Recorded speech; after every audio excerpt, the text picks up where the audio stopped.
Për ta shënuar ditën e ambientit, vullnetarë të Kombeve të Bashkuara nga Prishtina, në bashkëpunim me nxënësit e gjimnazit Hajdar Dushi të Shkollës Ekonomike Kadri Kusari, mbollën rreth 20 pisha.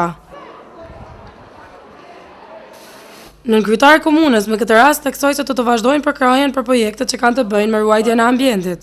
Është një ditë që të gjithë ne po mendojmë për çdo ditë që të kemi një mjedis sa më të shëndosh dhe në këtë proces dhe vetë komuna është të kyçur sepse e dimë rëndësinë e mjedisit.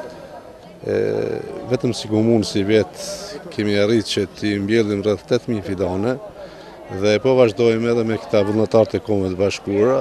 Këtij aktiviteti u bashkua dhe drejtori i gjimnazit, i cili u zotua se për herë do të kontribuojmë në zbukurimin e ambientit në qytetin tonë. Ne shumë e mirëpresim këtë iniciativë dhe jo vetëm këtë, por kemi ndërmend më njëherë pas një jave prapë do të kemi aksionet e këtilla dhe jam thellë i bindur që për një kohë shumë të shkurtër gjimnazi do të lulëzon gjitha aspektet, jo vetëm me zgjelbrimin, por edhe me suksesin e nxënësve. Nga ana tjetër, vullnetarja e Kombeve të Bashkuara, Dorina Luka, tregon për qëllimin e këtij aktiviteti, që është vetëdijësimi i njerëzve për ambientin që na rrethon. Krejt kjo aktivitet është financu dhe është iniciu prej vullnetarëve të Kombeve të Bashkuara.